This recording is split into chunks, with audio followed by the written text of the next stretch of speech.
ओम शांति। आज प्यारे बाप दादा के अनमोल मधुर महावाक्य हैं 7 मई 2026।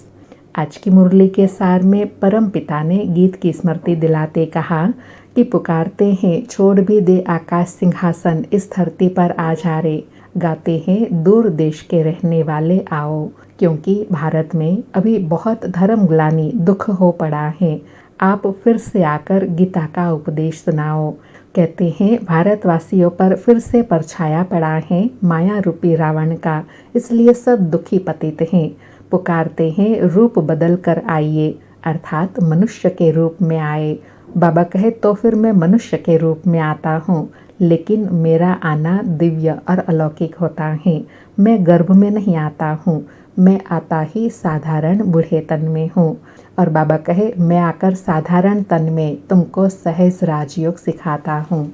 वह हमारा सुप्रीम बाप भी है, सुप्रीम टीचर भी है, सुप्रीम सतगुरु भी है। बाबा कहे यह वही महाभारत का समय है जो स्वयं भगवान आकर गीता का ज्ञान देते हैं। फिर स्मृति दिलाई कि ब्रह्मा का अथवा तुम ब्राह्मणों का ही रात दिन गाया जाता है। दिन और रात का ज्ञान तुम बच्चों को अभी है, अभी तुम संगम पर हो, जानते हो अभी भक्ति मार्ग पूरा हो, दिन उदय होता है। इस स्मृति में सदा खुशी में रहना है। और साथ में कहा कि शिव जयंती मनाते हैं। शिव जयंती अर्थात शिव का रीइंकॉर्नेशन डे, जो सारी सृष्टि को पतित से पावन बनाते हैं।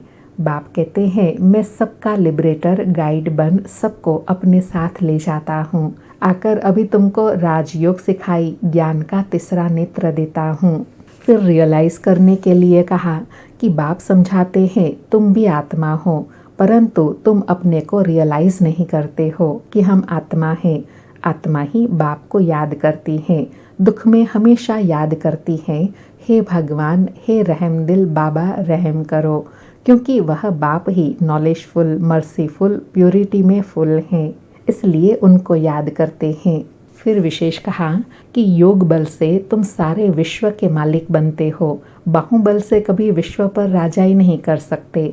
बाहुबल से विश्व पर राजाई पाए यह लॉ नहीं कहता।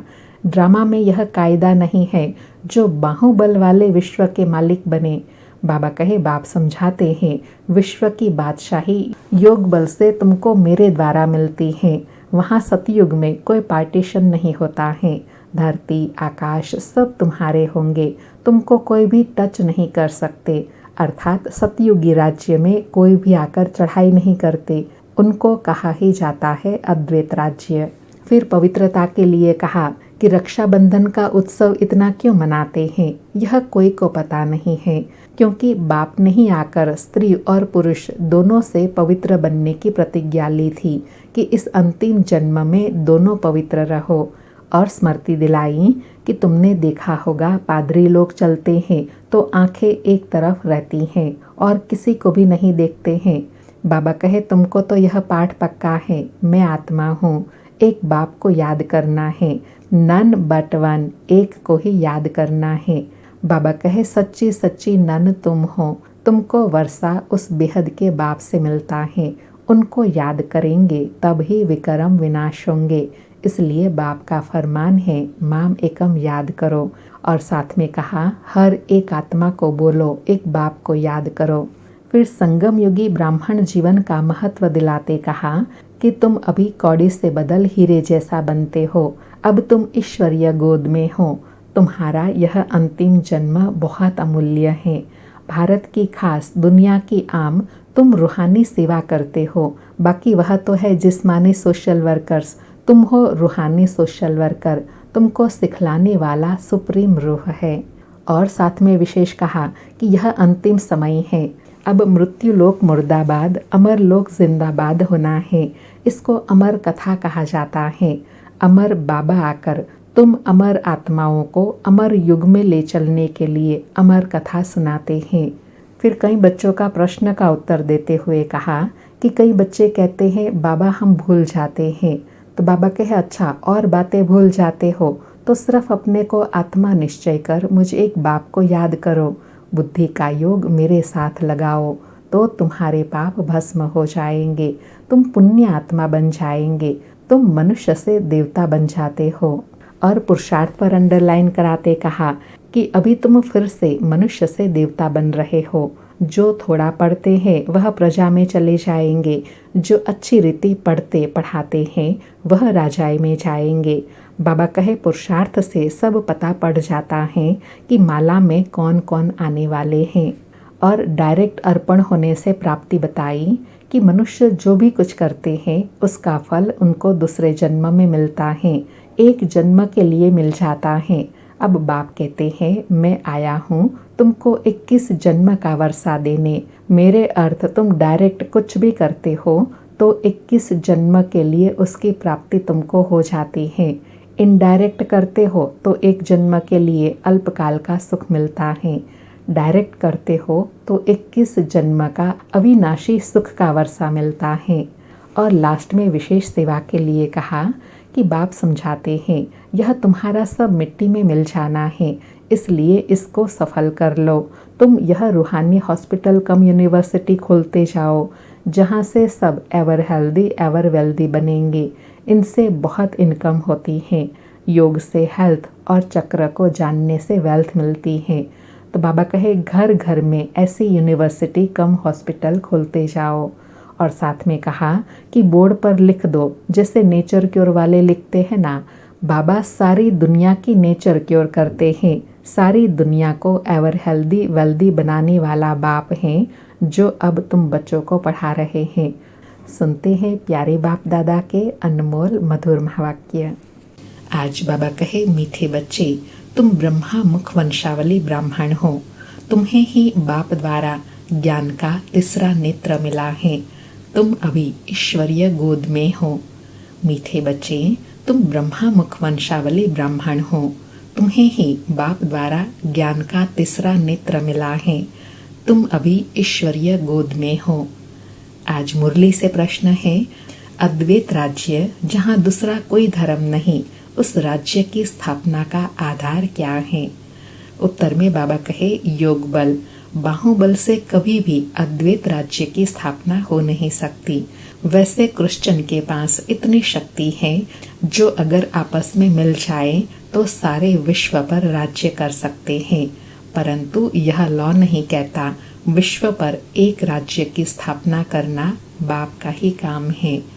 आज मुरली में गीत बजा, छोड़ भी दे आकाश सिंहासन, इस धरती पर आ जा रे। सारी मुरली से धारणा के लिए सार है। पहला पॉइंट, अपनी इस अमूल्य जीवन को रूहानी सेवा में लगाना है। खास भारत आम सारी दुनिया की सेवा करनी है। दूसरा पॉइंट, अपना सब कुछ सफल करने के लिए डायरेक्ट ईश्वर अर्थ अर्पण करना है। रूहानी हॉस्पिटल और यूनिवर्सिटी खोलनी है। आज प्यारे बाबा का वरदान है, एक रस स्थिति द्वारा अतीन्द्रिय सुख की अनुभूति करने वाले सर्व आकर्षणों से मुक्त भव। एक रस स्थिति द्वारा अतीन्द्रिय सुख की अनुभूति करने वाले सर्व आकर्षणों से मुक्त भव। स्पष्टीकरण है, जब इंद्रियों की आकर्षण और संबंधों की आकर्षण से मुक्त बनो तब अतीन्द्रिय सुख की अनुभूति कर सकेंगे। कोई भी कर्म इंद्रिय के वश होने से जो भिन्न भिन्न आकर्षण होते हैं वह अतीन्द्रिय सुख व हर्ष दिलाने में बंधन डालते हैं। लेकिन जब बुद्धि सर्व आकर्षणों से मुक्त हो, एक ठिकाने पर टिक जाती है, हलचल समाप्त हो जाती है, तब एक रस अवस्था बनाने से अतीन्द्रिय सुख की अनुभूति होती है। आज बाबा ने अतीन्द्रिय सुख का अनुभव करने के लिए कहा, एक रस स्थिति बनानी है। एक रस स्थिति अर्थात एक बाप से ही सर्व रस, एक बाप से ही सर्व आकर्षण।